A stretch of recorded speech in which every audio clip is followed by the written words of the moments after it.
Let's discuss about what are the differences between C language, C++ and Java. Okay, C ki C++ ki Java ki one differences discuss చేసిన తర్వాత next we will discuss one more Java program. Okay, ఇంకో programme ఉంటుంది, ఆ programme చెప్తా.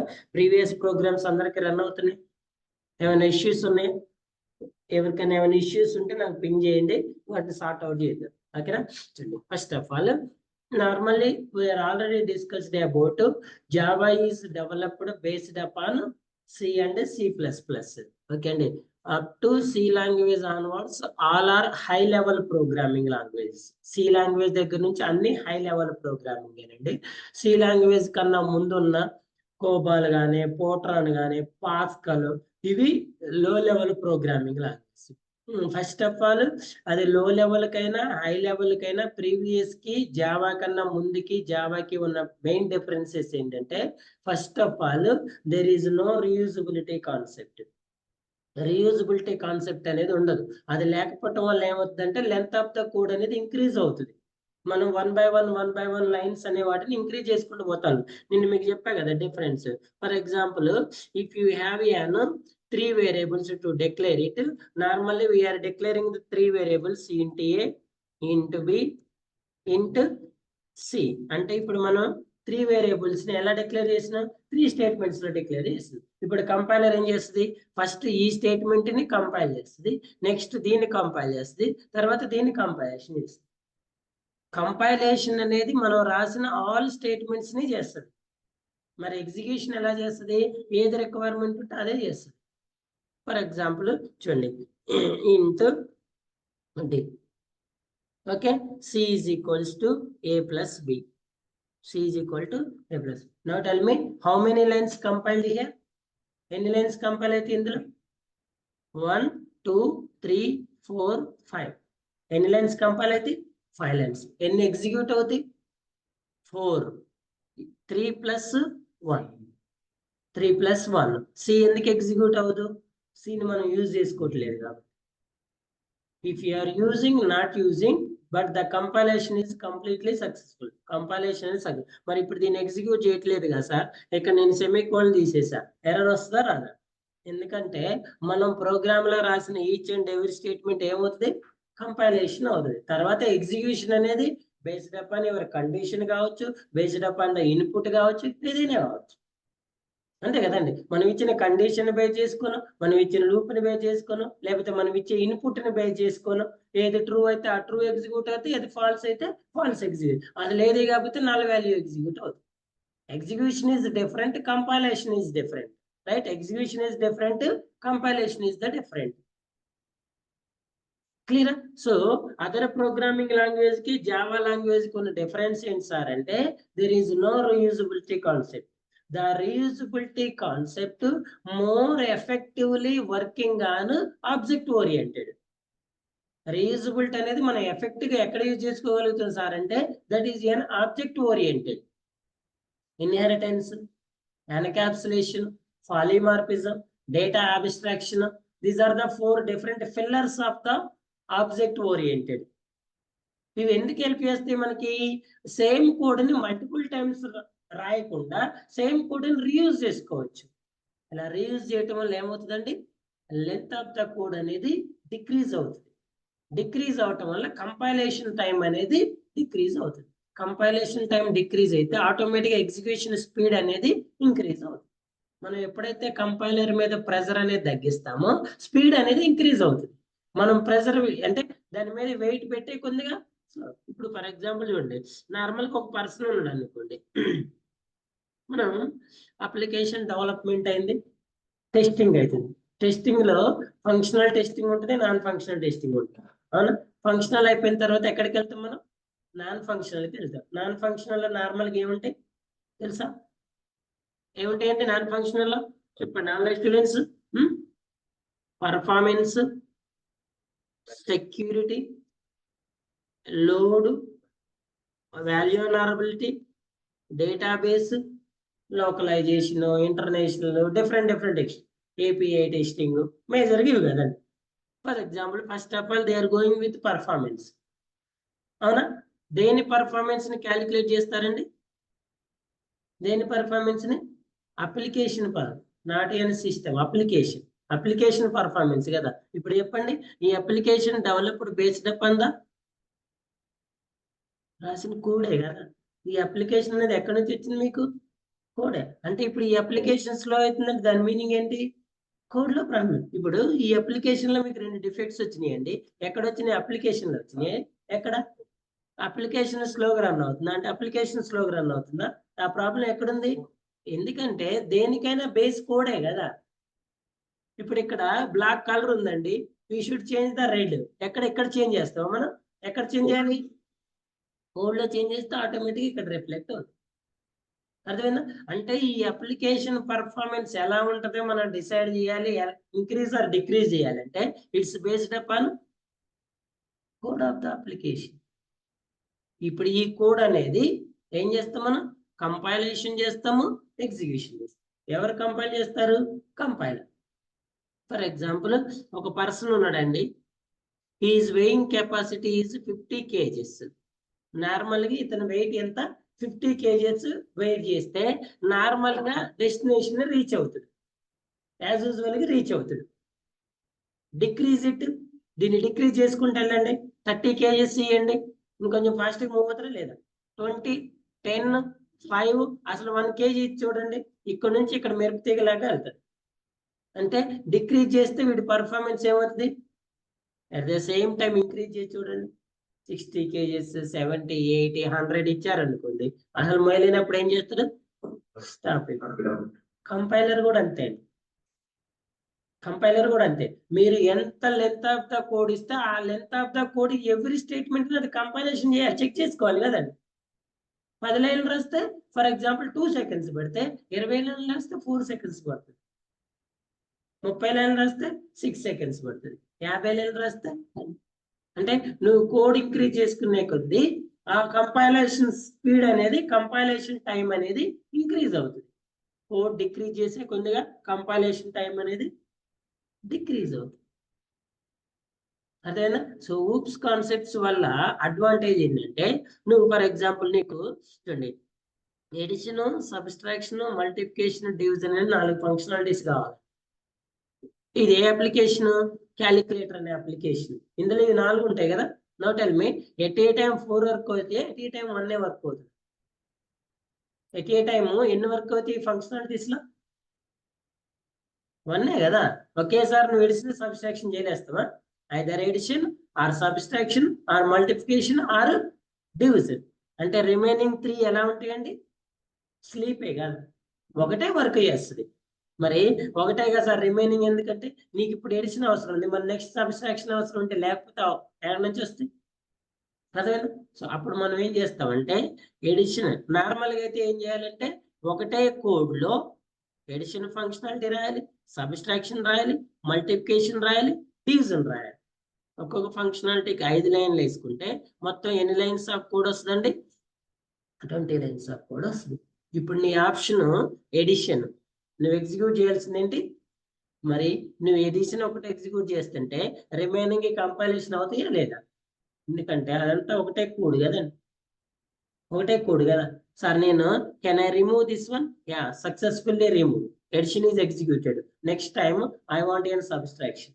If there is no code, how it is execute? ఇప్పుడు నాకు sir second time నాకు ఇప్పుడు సబ్స్ట్రాక్షన్ కావాలి, మరి రిమైనింగ్ కంపైలేషన్ అవుతాయా లేదా? అంటే నువ్వు ఎవ్రీ టైము ఎప్పుడైతే రన్ చేస్తానో, రన్ కి బిఫోర్ ఏమవుతుంది? Compilation. I you have an errors or not? Errors ఉంటాయా లేవు అనేది కాన్సెప్ట్ కాదు, ప్రతిసారి ఏం చేస్తుంది? కంపైలేషన్ అవుతుంది. కంపైలేషన్కి వెళ్ళిన తర్వాతే ఎగ్జిక్యూషన్కి వెళ్తుంది. అదేనండి, కంపైలేషన్కి వెళ్ళిన తర్వాతే ఎగ్జిక్యూషన్కి వెళ్తుంది. అదే మనం ఆబ్జెక్ట్ ఓరియంటెడ్ యూజ్ చేసుకుంటే, ఎడిషన్ ఒక సపరేట్ కోడ్ లో రాసుకోవచ్చు, సబ్స్ట్రాక్షన్ ఒక సపరేట్ కోడ్ లో రాసుకోవచ్చు, మల్టిప్లికేషన్ ఒక సపరేట్ రాయొచ్చు, డివిజన్ ఒక సపరేట్ రాయొచ్చు. ఈ మెథడ్ ని ఇక్కడ రీయూజబిలిటీ చేసుకుంటాం. ఇది 5 లైన్ల కోడ్ అనుకున్నాం కదా, ఇది రీయూజబుల్ చేయడానికి 1 లైన్ ఆఫ్ కోడ్ రాస్తాం ఇక్కడ. దీన్ని ఇక్కడ రీయూజబుల్ చేసుకుంటాం, దీన్ని ఇక్కడ రీయూజబుల్ చేసుకుంటాం. ఓకేనా? ఇప్పుడు మనం రన్ చేసేది ఈ కోడ్ అయితే, ఈ 3 లైన్స్ కి 3 లైన్స్ ఆఫ్ కోడ్ ని రీయూజబిలిటీకి రాసుకుంటాం. యాక్చువల్ గా 5 లైన్స్ ఆఫ్ కోడ్ ఎడిషన్ ఉంది, ప్లస్ 8 లైన్స్ ఆఫ్ కోడ్ అనేది ఎవ్రీ టైం కంపైలేషన్ అవుతుంది. ఇక్కడ నీకు సబ్స్ట్రాక్షన్ దగ్గర ఏం చేస్తాం, ఈ ఎడిషన్ ని రిమైనింగ్ వాటిని రీయూజబుల్ చేసుకుంటాం. అర్థమైనా? అప్పుడు నీకు ఓన్లీ ఈ కోడ్ మాత్రమే రన్ అవుతుంది, ఈ కోడ్ రన్ అవ్వదు. ఈ కోడ్ ఆల్రెడీ కంపైలేషన్ అయి ఉంటుంది కదా. అదేనా?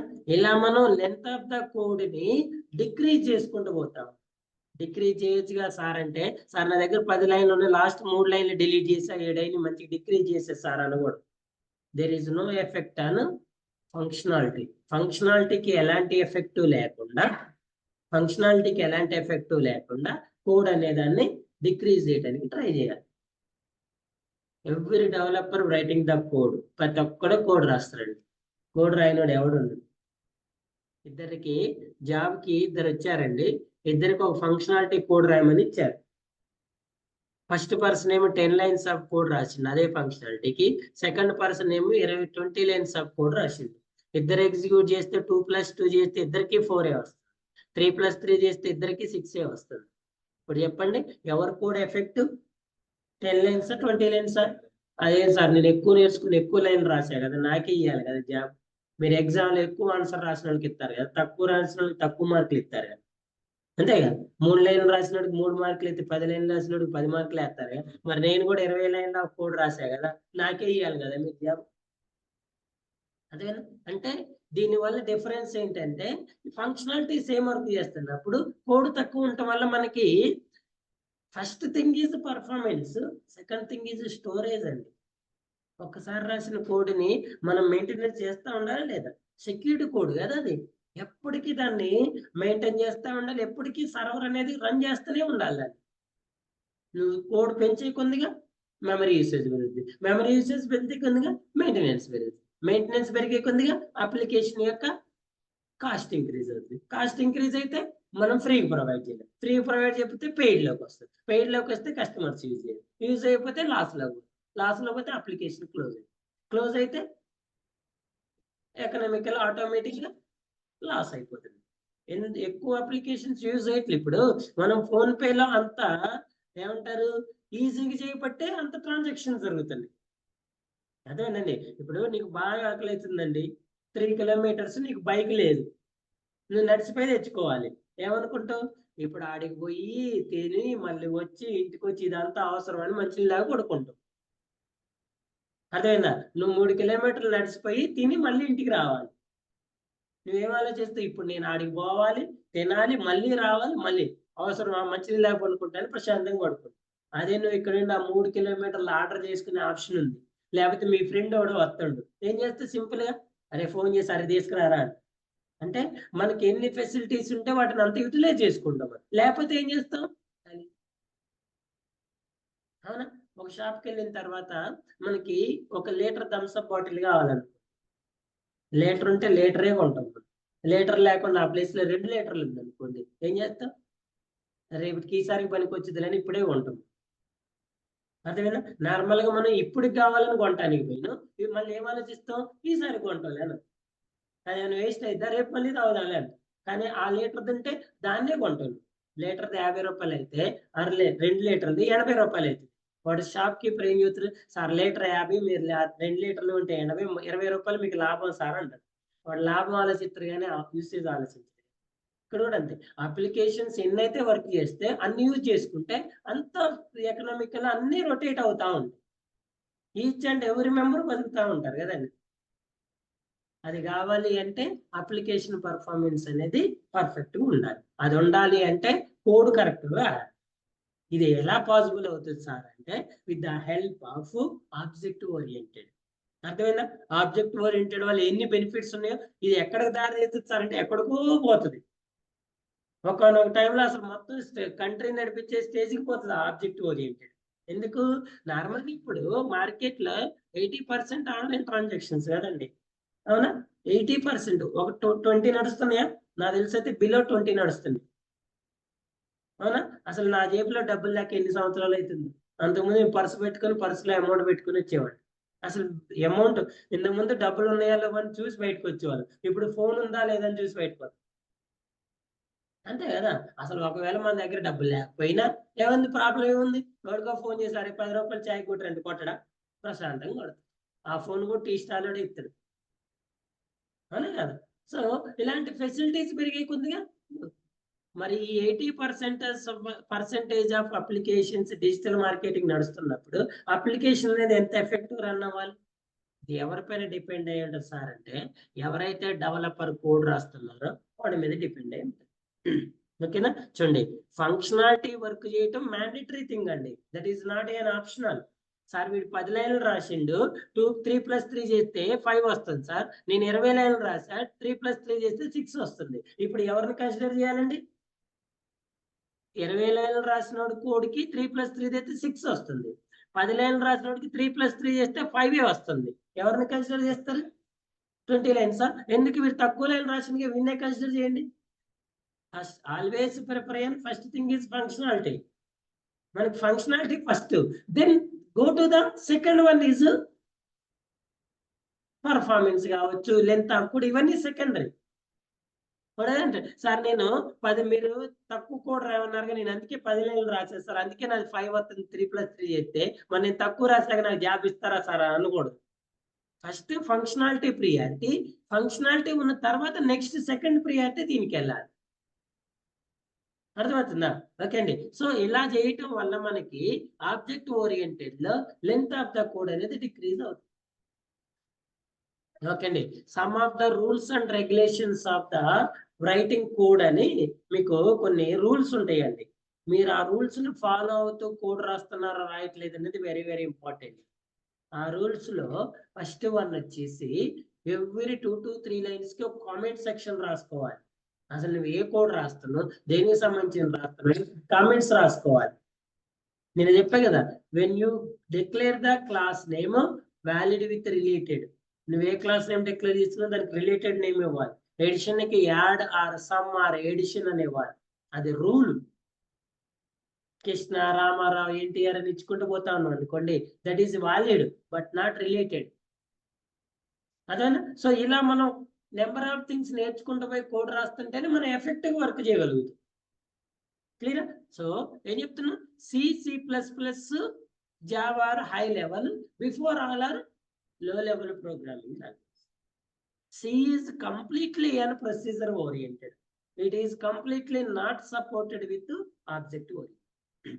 C++ is a little bit of object oriented concept implemented in C++, introduced, but Java is completely implemented the object oriented. Okay అండి. సార్ మరి ఇప్పుడు Java is 100% object oriented programming language. If there is any 100% object oriented programming language is there, the answer is no. Java 100% object oriented కాదండి. ఎందుకు కాదు sir అంటే, ఎప్పుడైనా గుర్తుపెట్టుకోండి, object oriented programming language లో ప్రిమిటివ్ డేటా టైప్స్ వర్క్ చేయకూడదు. Basic concepts ఉండవు, direct oops concepts కి వెళ్ళాలి. కానీ మనం బేసిక్ కాన్సెప్ట్స్ అన్ని రన్ చేస్తున్నాం కదండి. ఎక్కడైతే ప్రిమిటివ్ డేటా టైప్స్ వర్క్ చేస్తాయో అది కంప్లీట్ ఆబ్జెక్ట్ ఓరియంటెడ్ గా, but the object oriented all things are implemented in Java programming, all are working. అందుకే జావాని మనం ఆబ్జెక్ట్ ఓరియంటెడ్ ప్రోగ్రామింగ్ లాంగ్వేజ్ అంటాం. అర్థమైందా? దీనివల్ల బెనిఫిట్స్ ఏంటో అర్థమైంది కదా. రీయూజబుల్ చేసుకోవచ్చు, పర్ఫార్మెన్స్ ఇంక్రీజ్ చేసుకోవచ్చు. ఓకే అండి. ఇవన్నీ కూడా classes, objects separate. Reusability with readability అంటారండి. ఆబ్జెక్ట్ ఓరియంటెడ్ అడ్వాంటేజ్ రీయూజబిలిటీతో బట్ రీడబిలిటీ. ఎందుకు? మనం each and everything class object wise రాసుకుంటాం కదా. ఇప్పుడు చూడండి, ఒక కాలేజీకి వెళ్ళిన తర్వాత మీరు ఏదైనా స్కూల్కి వెళ్ళి చూడండి, 5th class, 6th class, 7th class అని ఒక ఆర్డర్ లో ఉంటాయి. మీరు 5th క్లాస్ చూస్తే బాయ్స్ ఒకవైపు, గర్ల్స్ ఒకవైపు, టీచర్ ఒకవైపు, అంతా ఒక హైరార్కికల్ ఆర్డర్ ప్రకారం ఉంటాయి కదా. ఎందుకు అలా ఉంటే ఏమవుతుంది? ఈజీగా మనం నావిగేట్ చేసుకోవచ్చు, ఈజీగా ఏ క్లాస్ ఇది అనేది తెలుసుకోవచ్చు. ఆబ్జెక్ట్ ఓరియంటెడ్ లో అంతే, ఇది క్లాసు, ఇది దీనికి రిలేటెడ్ ఆబ్జెక్ట్. మనకి ఈ ఆబ్జెక్ట్ కావాలా, ఈ క్లాస్కి వెళ్ళాలి, ఈ క్లాస్ లో ఉన్న ఆబ్జెక్ట్ ని యూజ్ చేసుకోవాలి. అలా సపరేట్ ఉంటాయి కాబట్టి మనం ఈజీగా రెక్టిఫై చేసుకోవచ్చు, ఈజీగా రీయూజబుల్ చేసుకోవచ్చు. ఈ రీయూజబుల్ చేసేటప్పుడు అసలు మనం ఏ ఆబ్జెక్ట్ రీయూజబుల్ చేయాలి, అసలు అది ఏ క్లాసు మనకు తెలియాలి కదా. తెలియకపోతే ఏం చేస్తాం, వేరే క్లాస్ ని వేరే ఆబ్జెక్ట్ రీయూజబుల్ చేసుకుంటే ఫంక్షనాలిటీ అనేది డిఫరెన్స్. అలా డిఫరెన్స్ రాకుండా ఉండాలి అంటే ఆ పర్టికులర్ క్లాస్, ఆ పర్టికులర్ ఆబ్జెక్ట్ నేమ్స్ కూడా మీరు ఎలా ఇవ్వాలి, రిలేటెడ్ ఇవ్వాలి. ఇక్కడ నువ్వు ఎడిషన్ ప్లేస్ లో సబ్స్ట్రాక్షన్ ని రివ్యూ చేస్తున్నావు, నీకు ఎలా తెలిసింది సబ్స్ట్రాక్షన్ అని, దీనికి సబ్స్ట్రాక్షన్ అని నేమ్ ఇచ్చినావు కాబట్టి తెలిసింది. అదే దీనికి సురేష్ అని పేరు ఈ రోజు గుర్తుంటది, రేపు గుర్తుంటది, 1 month తర్వాత చూడు నీకు గుర్తుంటది సురేష్ అంటే సబ్స్ట్రాక్షన్ అని. మరి నువ్వు కాల్ చేసేది మనం రివ్యూ చేసుకునేది క్లాస్ నేమ్తో కదండి. నీ క్లాస్ నేమ్ గుర్తులేనప్పుడు నువ్వు ఎలా కాల్ చేస్తావు? మనం గుర్తుపెట్టుకోవడానికి మనం ఒక కోడ్ రాసి వదిలేస్తావా, ఒక చిన్న ప్రోగ్రామ్ రాస్తావా? మనం length of the code, number of lines, thousands of lines code రాస్తాం. ఆ కోడ్ లో అది ఎలా గుర్తుంటది? ఓకేనా? So these all are very very important points to as a developer. మీరు డెవలపర్ కావాలి అంటే ఇవన్నీ కూడా కంపల్సరిగా 100. డెవలపర్ కాదండి, ఎవరైతే కోడ్ రాస్తారో వాళ్ళందరికీ మ్యాండేటరీ థింగ్స్. మా వాళ్ళు ఉన్నారు సార్ మేము డెవలపర్స్ కాదు, మేము ఆటోమేషన్ గా సార్. ఐదర్ ఎవరైతే కోడ్ రాస్తారో వాళ్ళందరికీ మ్యాండేటరీ రూల్స్ అండి. Okay, so C language is developed by Dennis Ritchie at 1972. C++ is developed by Bojangles Strostrup at 1979. As usually Java we know కదా, జేమ్స్ గోస్లింగ్ at 1991. తర్వాత 1995 లో introduce చేశారు. First son micro system వచ్చింది, దాని తర్వాత Oracle corporation తీసుకుంది. First ఓక్ అనే నేమ్ ఉంది, తర్వాత ఓక్ జావా లాగా తీసుకున్నారు. ప్రజెంట్ ఒరాకిలే మెయింటైన్ చేస్తుంది. అది హిస్టరీ. ఎప్పుడన్నా మీకు ఇంకేదైనా క్వశ్చన్ అడిగినప్పుడు చెప్పడానికి. The C language is based upon the BCPL programming language, basic combined programming language. The C++ language based on the C. The Java programming language is based on the both C and C++. So సీన్ develop చేసినప్పుడు దానికన్నా ముందున్న previous వాటిని ఏమంటారంటే BCPL programming language అంటారు. C కన్నా ముందుంది basic combined programming language అంటారు. ఓకేనా? దాని తర్వాత C++ developed based on the C. అంటే C లాంగ్వేజ్ లో ఉన్న డిసడ్వాంటేజ్ ని ఓవర్కమ్ చేస్తూ న్యూ ఫీచర్స్ ని డెవలప్ చేసి C++ లో ఉన్న డిసడ్వాంటేజ్ ని ఓవర్కమ్ చేస్తూ న్యూ ఫీచర్స్ ని యాడ్ చేస్తూ జావాని డెవలప్ చేస్తుంది. Okay, it is completely and procedure oriented. C language అనేది కంప్లీట్ గా ప్రొసీజర్. జావా అనేది పార్షల్ ఇంట్రడ్యూస్ చేశారు అంతే. ఏది C++ లో. Java is completely object oriented. Okay, so object oriented all functionalities effectively work on Java. అన్ని functionalities effective work. C++ లో effective work చేయవు, అందులో ఓన్లీ ఇంట్రడ్యూస్ చేసి వదిలేస్తారు అంతే. What is class, what is object, what is polymorphism, inheritance అనే concepts ని what is what అని చెప్పి వదిలేస్తారు. It uses the top to down bottom up approach and it also uses the bottom up.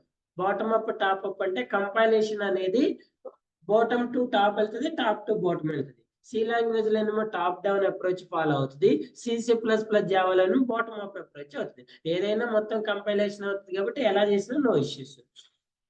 It is a static programming language. It is also static. It is a dynamic programming language. So static dynamic అంటే మనం నేను discuss చేసినాం కదండి. Inputs అనేవి programme లో ఇవ్వచ్చు, run time లో కూడా ఇవ్వచ్చు. ఓకేనా? సో C++ లో కూడా రన్ టైమ్ లో కూడా ఇవ్వచ్చు, బట్ జావాలో ఎఫెక్టివ్ వర్క్ చేస్తాయి. ఓకేనా? The code is executed directly. The code is executed directly. The code is executed by the JVM. So మనం JDK ఇన్స్టలేషన్ చేసుకుంటే JDK లో JDK, JRE, JVM అనే 3 parts ఉంటాయి. నెక్స్ట్ డిస్కస్ చేద్దాం. ఈ 3 parts లో JVM అనేది కోడ్ అనేది రన్ అవడానికి ఎఫెక్టివ్ వర్క్ చేస్తుంది. That is one type of compiler అనుకోవచ్చు. It is a platform dependent. It is a platform dependent. It is a platform independent because of byte code. Okay, na ee point telusu kada enduku platform dependent antam. When you develop one application in one environment, it will support with different environments. That is called it as a platform independent.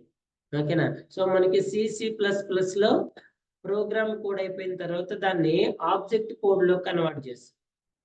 C++ మాత్రం byte code లో convert చేస్తుంది. అంటే అక్కడేమో .obj files generate అవుతాయి, ఇక్కడేమో .class file generate అవుతుంది.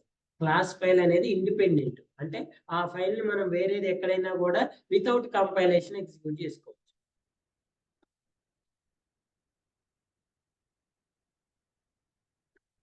Object files మాత్రం అదే సిస్టమ్ లో అదే ఎన్విరాన్మెంట్ లో మాత్రమే రన్ అవుతాయి. అందుకే వాటి ప్లాట్ఫామ్ డిపెండెంట్ అంటారు. ఆ ఎన్విరాన్మెంట్ లో మాత్రమే అవి రన్ అవుతాయి. అదే క్లాస్ ఫైల్ అయితే without compilation you can run anywhere. అందుకే దాని ప్లాట్ఫామ్ ఇండిపెండెంట్ అంటారు. Different OS different hardware components కి సపోర్ట్ చేస్తే దాన్ని ఇండిపెండెంట్ అంటారు. ఓకేనా? It uses compiler only translate the code into machine language. It also uses compiler only translate Java uses code into machine language.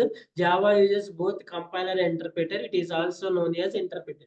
ఈ point మనం చెప్పా కదా, ఐడియా ఉంది కదా. For example, if you have N 10 lines of the code, so first ఏం చేయాలండి, ఈ code ని కంపైల్ చేయాలి. కంపైల్ చేసిన తర్వాత ఎగ్జిక్యూషన్ చేయాలి. ఎవరు కంపైల్ చేస్తారు? కంపైలర్ కంపైల్ చేస్తుంది. We have mainly 2 types of compilers అండి. ఒకటేమో ఇంటర్ప్రిటర్, ఇంకోటేమో కంపైలర్. ఇంటర్ప్రిటర్ కంపైలర్ అని 2 ఉంటాయి. రెండు కంపైలేషన్ చేస్తాయి. కంపైలేషన్ చేయడానికన్నా ముందు ట్రాన్స్లేషన్ చేస్తాయి, తర్వాత కంపైలేషన్ చేస్తాయి, తర్వాత ఎగ్జిక్యూషన్ చేస్తాయి. ఈ కోడ్ అనేది మనకు అవుట్పుట్ రావాలి అంటే దీనికి ఏమేమి జరుగుతాయి అంటే ఫస్ట్ ట్రాన్స్లేషన్ చేసుకుంటుంది, తర్వాత కంపైలేషన్ చేసుకుంటుంది, తర్వాత ఎగ్జిక్యూషన్. ట్రాన్స్లేషన్ అంటే హై లెవెల్ లాంగ్వేజ్ నుంచి మిషన్ లెవెల్ లాంగ్వేజ్ లోకి, లేకపోతే హ్యూమన్ లాంగ్వేజ్ నుంచి బైనరీ లాంగ్వేజ్ లోనికి కన్వర్ట్ చేసుకుంటుంది. First thing. Second thing, compilation అంటే ఎర్రర్స్ చెక్ చేసుకుంటుంది. అంటే all statements as per syntax ఉన్నాయా లేవా అని చెక్ చేసుకుంటుంది. నెక్స్ట్ ఎగ్జిక్యూషన్ అంటే మనం ఇచ్చిన ఫంక్షనాలిటీ వర్క్ చేసి మనకు అవుట్పుట్ ఇస్తుంది. అది ఏ ప్రోగ్రామ్ అయినా మీరు ఏ కోడ్ రాసినా కూడా ఈ 3 things మ్యాండేటరీ. ఈ 3 things కూడా ఇంటర్నల్ ప్రాసెస్. మనకి ఎలా కంపైల్ చేస్తుంది, ఎలా ట్రాన్స్లేట్ చేస్తుంది మనకు కనిపించదు. నీకు చూపిస్తాను, నేను ఇలా ట్రాన్స్లేట్ చేసుకున్నాను చూపించదు. ఎందుకంటే ఇవన్నీ కూడా ఏంటి, ఇంటర్నల్ ప్రాసెస్. ఇవి చేయడానికి మనకి 2 కంపైలర్స్ ఉంటాయి. ఒకటి ఇంటర్ప్రిటర్, ఇంకోటి కంపైలర్. వీటిని మనం సపరేట్ గా ఇన్స్టలేషన్ చేసుకోవాల్సిన అవసరం లేదు. మీరు సి ఇన్స్టాల్ చేసుకున్న C++, జావా ఇన్బిల్టే వస్తాయి. ఆ ప్రోగ్రామింగ్ లాంగ్వేజ్ లోనే, ఆ సాఫ్ట్వేర్ లోనే ఈ పార్ట్స్ ఉంటాయి. ఓకే, వీటిని అప్లికేషన్ సాఫ్ట్వేర్స్ అంటారు, ప్రోగ్రామింగ్ సాఫ్ట్వేర్స్ అంటారు. ఓకేనా? సో ఇందులో సార్ మరి ఏదైనా ఒకటి సరిపోతుందిగా, రెండెందుకు మరి? What about interpreter, what about compiler అంటే, first of all when we go with an interpreter, మనం ఒకవేళ ఇంటర్ప్రిటర్కి వెళ్తే దీని వర్కింగ్ ఎలా ఉంటుందంటే, ఫస్ట్ లైన్ ని ఫస్ట్ ట్రాన్స్లేట్ చేసుకుంటుందండి, తర్వాత కంపైల్ చేస్తుంది. కంపైలేషన్ తర్వాత కదా ఎగ్జిక్యూషన్, కంపైలేషన్ చేస్తుంది. Next second no error, second line translate చేసి కంపైల్ చేస్తుంది. థర్డ్ లైన్ ట్రాన్స్లేట్ చేసి కంపైల్ చేస్తుంది. ఇక్కడ ఒక ఎర్రర్ వచ్చింది అనుకోండి, ఏది ఇంటర్ప్రిటర్ లో, ఎక్కడైతే ఎర్రర్ ఫౌండ్ అయిందో ఇంతటితోటి కంపైలేషన్ స్టాప్ చేసి ఈ ఎర్రర్ ని త్రో చేస్తుంది. I found one error, please fix it అని ఎర్రర్ ని త్రో చేస్తుంది. తెలుసు కదా మీకు ఎర్రర్స్ ఎలా వస్తాయి, నేను చూసినాం కదా. ఆ కమాండ్ ప్రాంప్ట్ అయితే కమాండ్ ప్రాంప్ట్ లో ఏమని సెమీకోలన్ మిస్ అయిందనో, లేకపోతే ఇంకేదో ఎర్రర్స్ చూపిస్తాయి. క్లాస్ ఫైల్ నాట్ మ్యాచింగ్ అనో, సంథింగ్ ఫైల్ నాట్ ఫౌండ్, ఏదో ఒక ఎర్రర్ ఆర్ ఎక్సెప్షన్ త్రో చేస్తాయి. నువ్వు ఎప్పుడైతే ఈ ఎర్రర్ ని ఫిక్స్ చేస్తావో అప్పుడు మళ్ళీ కంపైలేషన్ స్టార్ట్ అవుతుంది. ఎక్కడి నుంచి స్టార్ట్ అవుతుంది? ఇక్కడ నుంచి స్టార్ట్ అవుతుంది. మళ్ళీ ఈ 3 చేస్తుంది. ఈ 3లో ఒకవేళ నువ్వు ఫిక్స్ చేసిన ఎర్రర్ అనేది ఫిక్స్ కాలేదనుకోండి, మళ్ళీ ఇక్కడే ఆగి మళ్ళీ ఇదే ఎర్రర్ ని త్రో చేస్తుంది. లేకపోతే నువ్వు అది ఫిక్స్ చేసి ఇంకోటి వచ్చింది అనుకోండి, దాన్ని కూడా త్రో చేస్తుంది.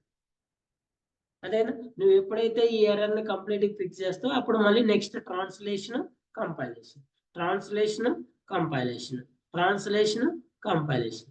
మళ్ళీ ఇక్కడ ఎర్రర్ వచ్చింది అనుకోండి, మళ్ళీ ఇంతటితో స్టాప్ చేసి మళ్ళీ ఇక్కడ ఎర్రర్ త్రో చేస్తుంది.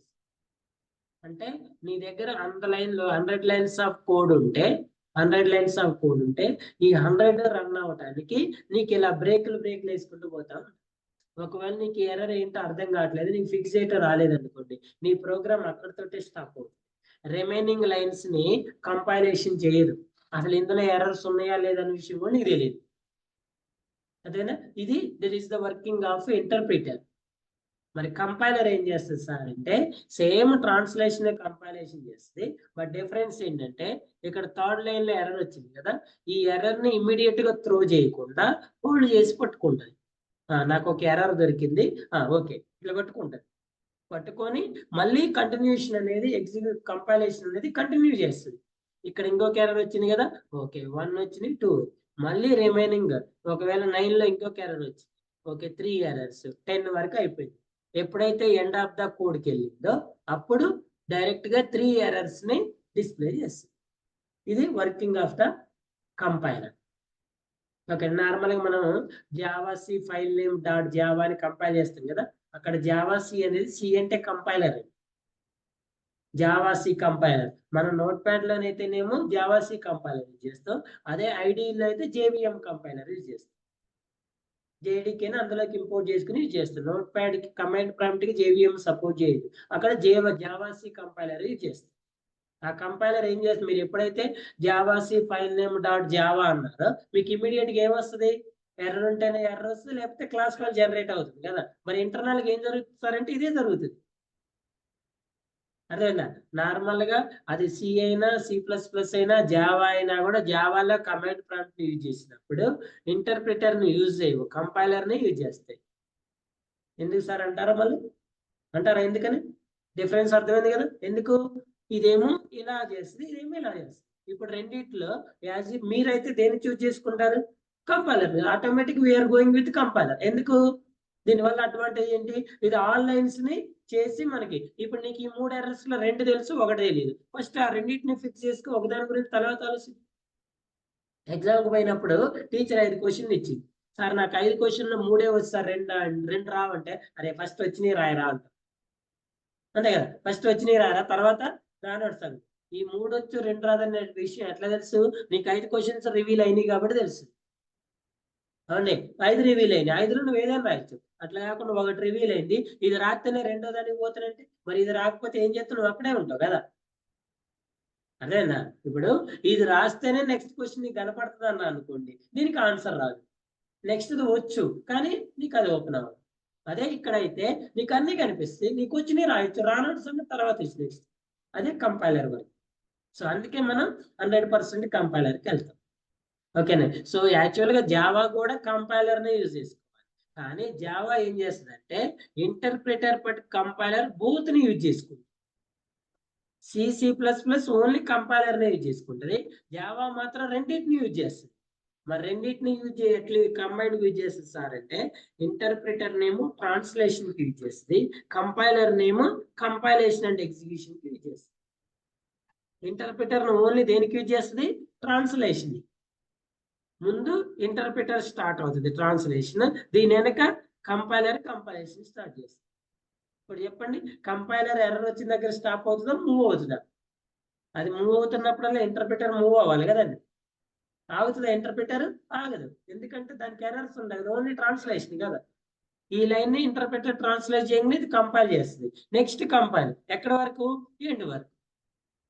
అందుకే జావాని ఇంటర్ప్రిటెడ్ ప్రోగ్రామింగ్ లాంగ్వేజ్ అంటారు. కానీ యాక్చువల్ గా ఒకటి యూజ్ చేసుకుంటేనే ఫాస్ట్ ఉన్నప్పుడు 2 యూజ్ చేస్తే ఇంకా ఫాస్ట్ ఉండాలి కదా. ఓన్లీ కంపైలర్ ఒకటే అన్ని పనులు చేస్తే ఫాస్ట్ ఉన్నప్పుడు, ఇవి 2 ఒకటి కంపైలేషన్ ఒకటి ట్రాన్స్లేషన్ చేస్తే ఇంకా ఫాస్ట్ ఉండాలి కదా. But still it is an slow of execution compared with C and C plus plus. ఈ రెండింటిని యూజ్ చేసినప్పటికి కూడా C and C plus plus తో కంపేర్ చేసుకుంటే ఎగ్జిక్యూషన్ స్పీడ్ అనేది ఈక్వల్ ఆర్ స్లో ఉంటుంది. మరి జావా ఆబ్జెక్ట్ ఓరియంటెడ్ కదండి, ఎగ్జిక్యూషన్ అనేది ఫాస్ట్ ఉండాలి కదా. దానికోసం మనం 1 మోర్ కంపైలర్ ని యూజ్ చేస్తామండి, దాన్ని ఏమంటారంటే జిట్ అంటారు. Just in time compiler, JIT అని. ఇది కూడా one of the part of JDK. దీన్ని కూడా మీరు సపరేట్ గా ఇన్స్టలేషన్ చేసుకోవాల్సిన అవసరం లేదు. ఈ కంపైలర్ కి ఇంటర్ప్రిటర్ కి జిట్ ని యాడ్ చేయడం వల్ల ఇప్పుడు ఈ కంపైలేషన్ స్పీడ్ అనేది అదర్ ప్రోగ్రామింగ్ లాంగ్వేజెస్ కన్నా very speed and very quick గా వస్తుంది. అందుకే మనం జావాని చూజ్ చేసుకోవడానికి ఇది కూడా 1 మోర్ రీజన్. ఎందుకంటే కంపైలేషన్ ఎగ్జిక్యూషన్ అనేది వెరీ ఫాస్ట్ ఉంటుంది. అర్థమైందా? Why Java is interpreter programming language, it is supports with interpreter. Java use both compiler and interpreter, and it is also known as an okay. It generates some .exe files, .exe, .class files. Java always .class file generate చేస్తుంది. ఎక్కడ చేసింది sir అంటే తెలుసా, ఎక్కడ చేసింది ఇవేంటి .class files కదా. ఓకేనా, జావా సపోర్ట్స్ ఏనా .class files. Java supports n dot class files. Okay. The source file has a .c extension, cpp extension, .java extension. ఓకేనా, మనం రాసే ఫైల్స్ అన్నిటికీ సికి అయితేనేమో .c అని స్టోర్ చేసుకోవాలి, cpp.cpp, జావా .java. ఓకేనా. సో అందుకే యాక్చువల్లీ మీకు ఇక్కడ ఎక్స్టెన్షన్ చూపించట్లేదు, ఇక్కడ సెట్టింగ్స్ ఉంటాయండి, షో ద ఎక్స్టెన్షన్ అని కూడా ఉంటది. మీరు ఆ ఎక్స్టెన్షన్కి వెళ్తే ఇక్కడ ఉంటది, show files from office.com option ఉంటుంది. మీరు ఆప్షన్ మీద సెలెక్ట్ చేసుకుంటే డైరెక్ట్ .txt .jpg ఎక్స్టెన్షన్ కూడా చూపిస్తుంది. ఇలా డాట్ క్లాస్ చూపించినప్పుడు ఇక్కడ .java కూడా చూపిస్తుంది, దాంట్లో ఉంటుంది. దీంట్లో కూడా ఆప్షన్ ఉంటుందండి, దాన్ని ఎనేబుల్ చేసుకుంటే మీరు ఇమేజ్ చూపించగానే ఇమేజ్ నేమ్ .extension చూపిస్తుంది, .png .jpg, వర్డ్ అయితే .docx చూపిస్తుంది, ఎక్సెల్ అయితే XLSX చూపిస్తుంది, ఇలా చూపిస్తుంది. ఇవి మనకు ఆప్షన్ ఎనేబుల్ లేదు. Okay. It supports pointer, it also supports pointer. Java does not supports the pointer concepts because of security. ఇక్కడ ఇంకో పాయింట్ కూడా చెప్తాండి, ఈ పాయింటర్స్ కాన్సెప్ట్స్ కి ఎందుకు సపోర్ట్ చేయదు అంటే ఎక్సెప్షన్. ఇక్కడ చూడండి, it uses the CAlloc, malloc, free and realloc methods to manage the memory. It uses new and delete operator to manage the memory. It uses the garbage collector to manage the memory. Normal గా దీనికి relation ఏంటి sir అంటే, ఇక్కడ concept ఏంటండి pointer, ఇక్కడ concept ఏంటి garbage collector.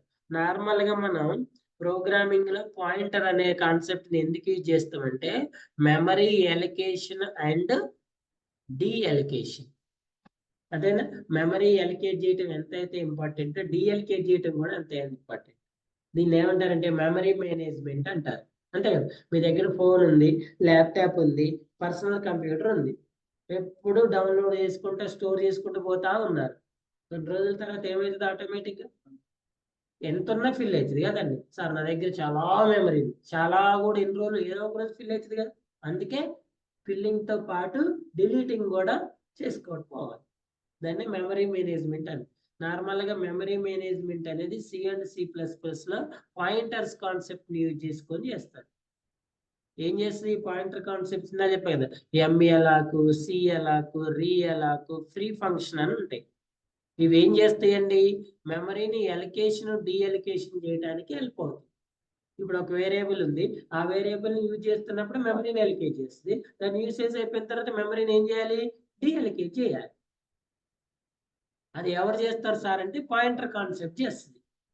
Normal గా P అంటే నార్మల్ వేరియబుల్, P అంటే pointer variable, address of P అంటే ఇన్పుట్ పాయింటర్ వేరియబుల్ అని చెప్తాం. మీరు ఎప్పుడైనా C లాంగ్వేజ్ లో ఒక స్టేట్మెంట్ రాస్తే ఇన్పుట్ ఇవ్వాలన్నప్పుడు ఓకే అండి, %d, అడ్రస్ ఆఫ్ A అని రాస్తాం. అవునా, %d అంటే ఇంటీజర్ వాల్యూ అయితే, అడ్రస్ ఆఫ్ A అంటే మనం ఇచ్చే వాల్యూ ఈ వేరియబుల్ యొక్క అడ్రస్ లో స్టోర్ చేయమని. అదే జావాలో మనం అడ్రస్ సింబల్ యూజ్ చేయాల్సిన అవసరం లేదు, address supports only pointer. Java does not supports any pointers concept because of security. మరి పాయింటర్ ఇక్కడ ఈ పాయింటర్స్ కి మెమరీ అలొకేషన్ డీఅలొకేషన్ ఎవరు చేస్తారు సార్ అంటే డెవలపరే. మనమే మాన్యువల్ గా చేయాలండి, మన వర్క్ అది, డెవలపర్ వర్క్. సో మరి వాట్ అబౌట్ జావా సార్ అంటే, జావాలో గార్బేజ్ కలెక్టర్ అనే ఒక ఫీచర్ ఉంటుంది. ఈ ఫీచర్ ఏం చేస్తుందంటే ఆటోమేటిక్ గా మెమరీని ఎలకేట్ అండ్ డీఎలకేట్ చేసుకుంటుంది without the developer intervention. Developer అనేవాడు ఎలాంటి స్టేట్మెంట్స్ రాయకుండా, వాడి రెఫరెన్స్ లేకుండా ఆటోమేటిక్ గార్బేజ్ కలెక్షన్ ఏం చేసుకుంటది, మెమరీ ఎలికేషన్ అండ్ డీఎలికేషన్. ఓకేనే, డెడ్ ఆబ్జెక్ట్స్ అంటారు, డెడ్ వేరియబుల్స్ అంటారు. ఇక్కడ చూడండి, మనం ఎన్ని వేరియబుల్స్ డిక్లేర్ చేసినాం, ఎన్ని డిక్లేర్ చేసినాం, ఎన్ని యూజ్ చేసినాం. మరి డి అనే వేరియబుల్ కి మెమరీ అలికేట్ అవుతుందా లేదా, మరి యూజ్ చేస్తున్నారా మీరు? దీన్ని ఏమంటారు, డెడ్ ఆబ్జెక్ట్ అంటారు, డెడ్ వేరియబుల్ అంటారు. ఎలాంటి డెడ్ వేరియబుల్ ఐడెంటిఫై చేసి ఆటోమేటిక్ గా గార్బేజ్ కలెక్టర్ ఏం చేస్తుంది, మెమరీని డీఅలికేట్ చేసుకుంటూ పోతా ఉంటది. సో ఇక్కడ డెవలపర్ అనేవాడు ఏం పని చేయాల్సిన అవసరం లేదు, డెవలపర్ ఇంటర్ఫిరెన్స్ అవసరం లేదు. ఇక్కడ డైరెక్ట్ గార్బేజ్ కలెక్షన్ ఆటోమేటిక్ గా చేసుకుంటూ పోతా ఉంటుంది. ఎలకేషన్ అండ్ డీఅలికేషన్ రెండు కూడా చూసుకుంటుంది. That is one of the feature of Java. మరి మనకు ఒక పని తగ్గినట్టే కదా ఇక్కడ. మనం మనం ఒకవేళ కరెక్ట్ డిఎల్కే చేయలేదు అనుకోండి, మెమరీ ఫుల్ అవుతుంది.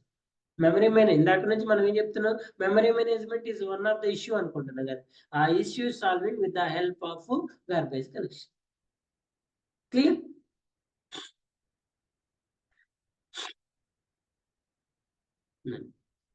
It uses an preprocessor directories. మీరు ఎప్పుడైనా C++ ప్రోగ్రామ్స్ రాసే ఫస్ట్ హెడర్ ఫైల్స్ రాస్తారు. hash include stdio.h, hash include iostream.h, conio.h, string.h, array.h.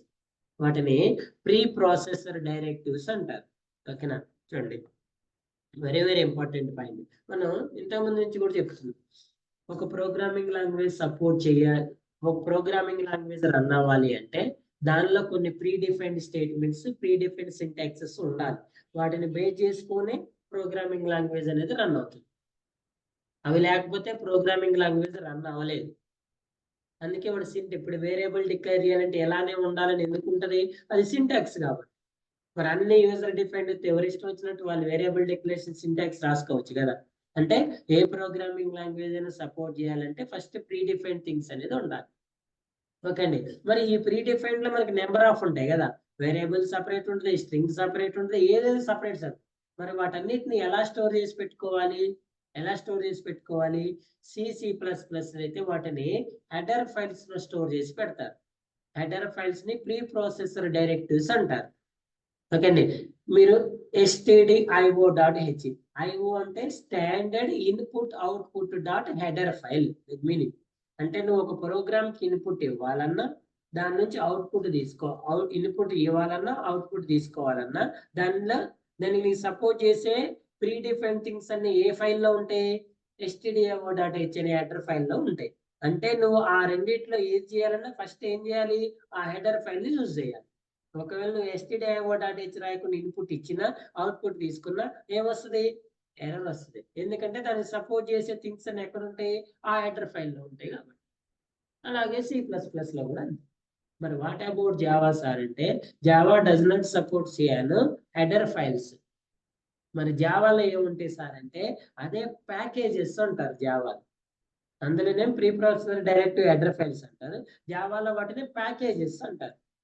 అంటే ఆ రిలేటెడ్ ప్రీ డిఫైన్ స్టేట్మెంట్స్ అన్ని రిలేటెడ్ అనేది ఒక్కొక్క ప్యాకేజ్ లో స్టోర్ చేసి పెట్టుకుంటారు.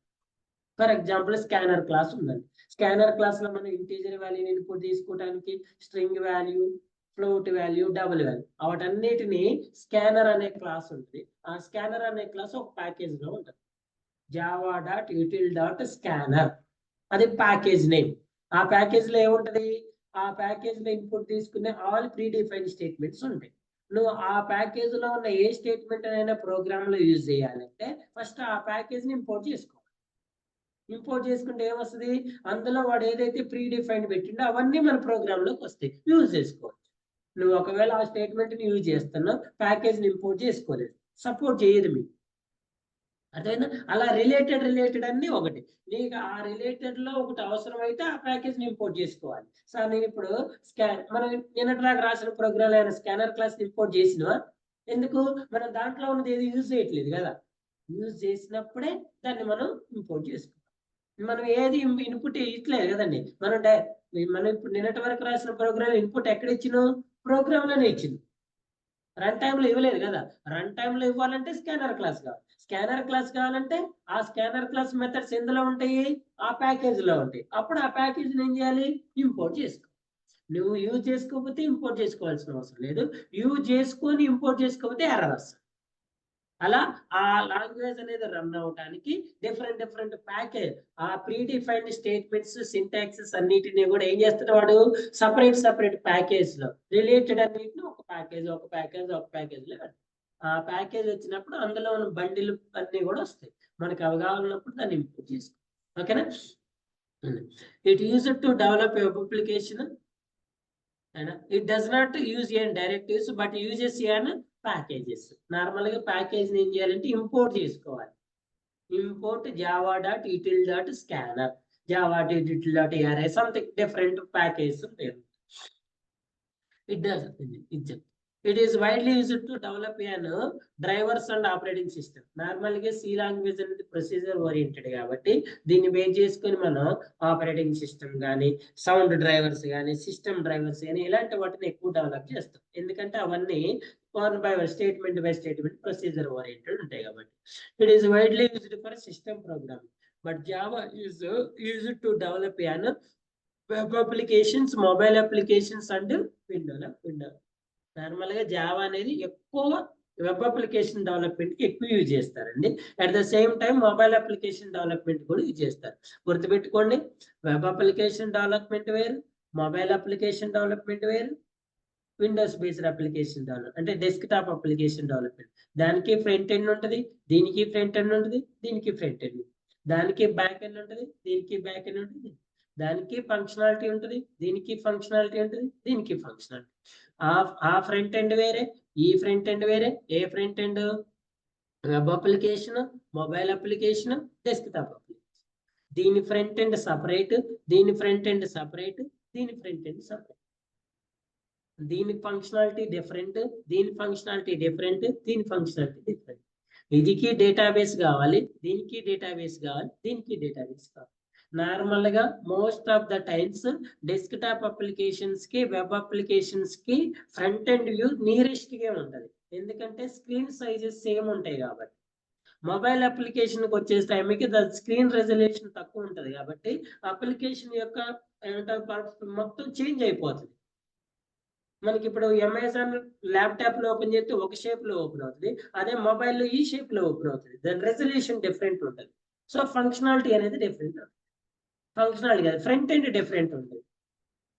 నార్మల్ గా web applications front end develop చేయడానికి ఫ్లటర్ యూజ్ చేస్తారు. ఓకేనా? అదే మొబైల్ వెబ్ అప్లికేషన్ కి వీటికైతే HTML, CSS, Java script, jQuery use చేస్తారు. సో వాటికి సపరేట్ అంటే వీటికి అవన్నీ కూడా ఓకేనా? So final last one, ఈ పాయింట్ డిస్కస్ చేసుకోవాలి. It does not support an exception handling.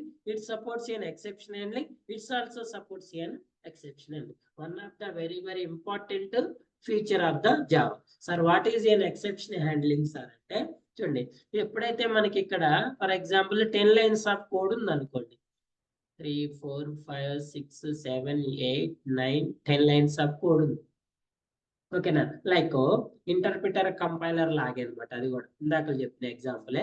For example నేను ఎగ్జిక్యూషన్ స్టార్ట్ చేశాను, కంపైలేషన్ అయిపోయింది, ఎగ్జిక్యూషన్ జరిగింది, లేకపోతే కంపైలేషన్ స్టార్ట్ చేశాను. ఈ లైన్ లో ఎర్రర్ ఉంది. ఓకే అండి, స్టేట్మెంట్ ఇవన్నీ ప్రింటింగ్ స్టేట్మెంట్స్. ఈ లైన్ లో ఎర్రర్ ఉంది. ఇంటర్ప్రిటర్ ఏం చేస్తుంది? ఇక్కడ స్టాప్ చేసి ఎర్రర్ త్రో చేస్తుంది. కంపైలర్ అయితే ఏం చేస్తుంది? ఈ ఎర్రర్ ను హోల్డ్ చేసి రిమైనింగ్ అన్నిటిని ఎగ్జిక్యూట్ చేసి నేను 9 ప్రింట్ చేసి ఒక దాంట్లో ఎర్రర్ వచ్చిందని చూపిస్తుంది. ఎక్సెప్షన్ అన్నా కూడా సేమ్ ఇంటర్ప్రిటర్ వర్కింగే. ఎక్కడైతే ఎర్రర్ వస్తుందో అక్కడతోటి ఎగ్జిక్యూషన్ స్టాప్ చేస్తుంది, మళ్ళీ కంటిన్యూ చేయదు. ఎక్సెప్షన్ హ్యాండిల్ చేయటం అంటే ఈ ప్రాబ్లమ్ ని హోల్డ్ చేసి పట్టుకొని రిమైనింగ్ ప్రాసెస్ ని కంటిన్యూ చేయటాన్ని ఎక్సెప్షన్ హ్యాండ్లింగ్. మనం ఏదైనా రూట్ లో వెళ్తున్నాం అండి, కార్ లో వెళ్తున్నాం, మిడిల్ లోకి వచ్చిన తర్వాత ఇక్కడ టైర్ కార్ పంచర్ అయింది. పంచర్ కావటాన్ని ఎక్సెప్షన్ అంటారు. ఇది హ్యాండిల్ చేయటం కాదు. ఏదైనా ప్రాబ్లం మనకి ఫేస్ కావటాన్ని ఎక్సెప్షన్ అంటారు. నార్మల్గా exception is nothing but problem. ఓకేనా? సో ఈ ప్రాబ్లం వచ్చినప్పుడు ఆటోమేటిక్ ఏం చేస్తాం మనం? అక్కడ స్టాప్ అవుతుంది. ఈ ప్రాబ్లం ని మనం హ్యాండిల్ చేయకపోతే రిమైనింగ్ ప్రాసెస్ అనేది కంటిన్యూ చేయలేము, ఇక్కడే ఆగిపోతాం. మరి ఇక్కడ ఉంటాం ఎప్పటికీ. ఏం చేయాలి? దీన్ని హ్యాండిల్ చేసుకొని మనకి ఇక్కడ వరకు రావటం ఎంతైతే ఇంపార్టెంట్, ఈ రిమైనింగ్ ప్రాసెస్ కంప్లీట్ చేయడం కూడా అంతే ఇంపార్టెంట్ కదా. అదే కదండి, మీరు ఇంటి దగ్గర నుంచి హైదరాబాద్ వస్తున్నారు, మధ్యలో ఏదో జరిగింది ఇన్సిడెంట్, మరి ఇంకా అక్కడే ఉంటారా జీవితాంతం? మీ గోల్ ఏంటి? ఇక్కడ రీచ్ అవటం కదా. ఫర్ ఎగ్జాంపుల్ మీరు బస్సులో వస్తున్నారండి, బస్సు రిపేర్ వచ్చేసింది. ఇంకా రిపేర్ వచ్చిందని మీరు అక్కడే ఉంటారా? ఇంకా దీన్ని ఏం చేయాలి? హ్యాండిల్ చేయాలి కదా. ఇంకో బస్సు ఎక్కటమో, ఇంకో కార్ ఎక్కటమో, ఏదో ఒకటి చేయాలి కదా. దాన్ని హ్యాండిల్ చేయటం అనేది వెరీ ఇంపార్టెంట్. ఓకేనా? సో దాన్నే ఎక్సెప్షన్ హ్యాండ్లింగ్ అంటారు. నార్మల్ గా మీరు రియల్ టైమ్ లో కోడ్ రన్ చేసేటప్పుడు ఏం చేస్తారంటే number of methods, number of functionalities రాసుకొని దాన్ని కంపైలేషన్ చేసి దాన్ని రన్ చేసి ఆటోమేటిక్ రన్ అవుతుంది. అది మీరు ఉండాల్సిన అవసరం లేదు. ఓకే అండి, హ్యూమన్ అబ్జర్వేషన్ అవసరం లేదు, especially automation testing. Automation testing చేసేటప్పుడు మీరు స్క్రిప్ట్ రాసి దాని మీద క్లిక్ చేస్తే అది ఆటోమేటిక్ రన్ అవుతుంది. నువ్వు మాన్యువల్ టెస్టింగ్ లో లాగా ఇది ఇన్పుట్ తీసుకుంటుందా, ఇది ఫంక్షనాలిటీ క్లిక్ చేస్తుందా చెక్ చేయాల్సిన అవసరం లేదు కదా. అవసరం ఉంటుందా? ఉండదు. ఫర్ ఎగ్జాంపుల్ చూడండి, నువ్వు ఒక ఎఫ్బి అప్లికేషన్ టెస్టింగ్ చేస్తానండి. ఇప్పుడు ఇందులో నీకు ఎన్ని టెస్ట్ కేసెస్ వస్తాయి? నార్మల్ గా 4 వస్తాయి కదా, చెప్పండి. Valid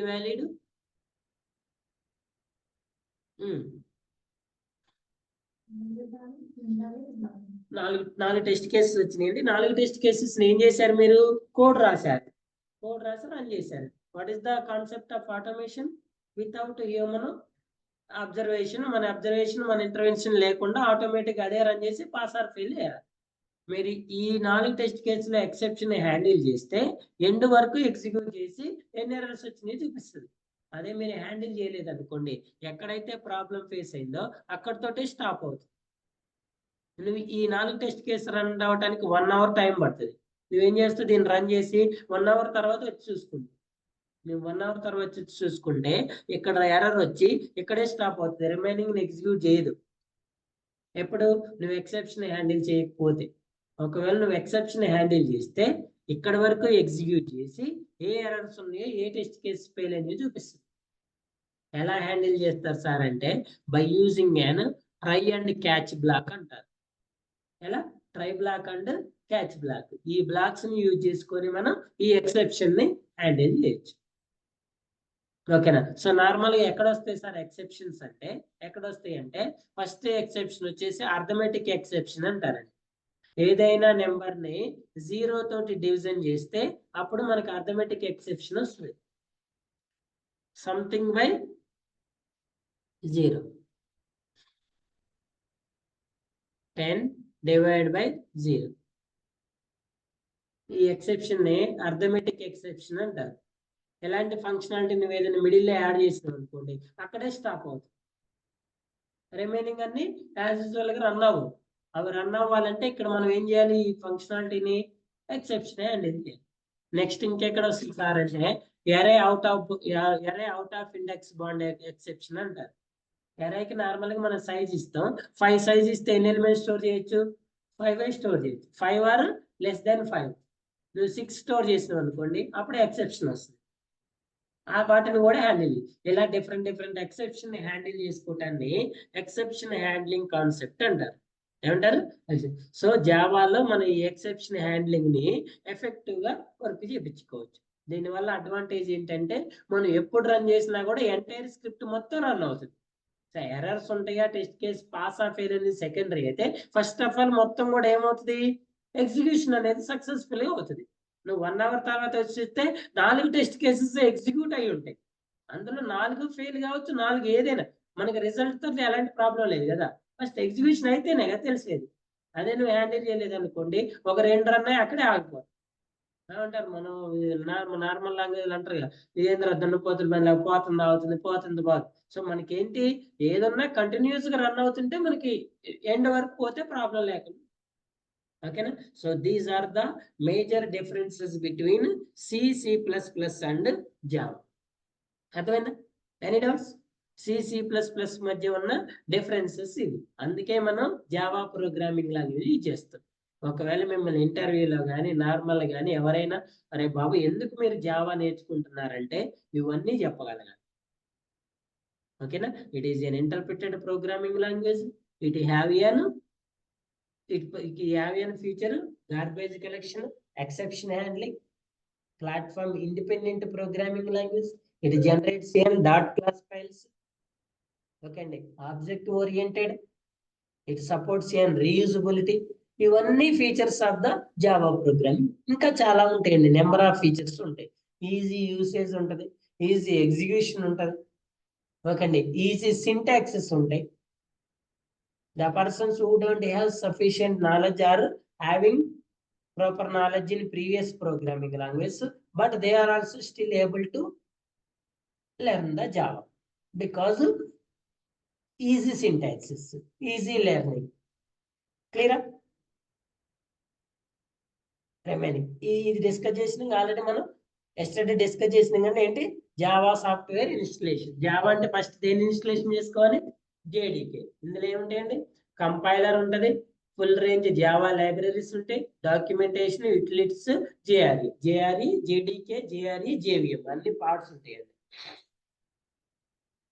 first of all command prompt open చేసి మీ సిస్టంలో ఏ జావా వర్షన్ ఉందో చెక్ చేసుకోండి. చెక్ చేసుకున్న తర్వాత ఆల్రెడీ మీ దాంట్లో జావా ఉండి అది మీకు ఓకే అనుకుంటే లీవ్ ఇట్, అదే యూజ్ చేయండి. లేదు సార్ నాకు ఈ వర్షన్ అవసరం లేదు సార్, నేను కొత్త వర్షన్ అంటే దీన్ని అన్ఇన్స్టాల్ చేసి కొత్త వర్షన్ ఇన్స్టాల్ చేసుకోండి. ఎలా అన్ఇన్స్టాల్ చేసుకోవాలి సార్ అంటే కంట్రోల్ అంటారు, కంట్రోల్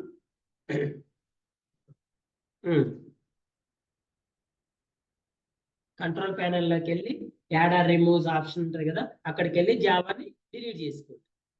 కంట్రోల్ ప్యానెల్ ఓపెన్ చేసుకొని అన్ఇన్స్టాల్ ప్రోగ్రామ్లోకి వెళ్తే ఇక్కడ మీరు చెక్ చేసుకుంటే జావా చూపిస్తుంది. ఇక్కడ రైట్ క్లిక్ ఇచ్చి అన్ఇన్స్టాల్ చేసుకోవాలి. మీకు వద్దు అనుకుంటే అన్ఇన్స్టాల్ చేసుకొని మీకు ఏది కావాలంటే దాన్ని ఇన్స్టాల్ చేసుకోండి. లేదు సార్ నాకు రెండు కావాలి సార్ అంటే రెండు ఉంచుకోవచ్చు. ఇప్పుడు నా దాంట్లో చూడండి రెండు ఉన్నాయి.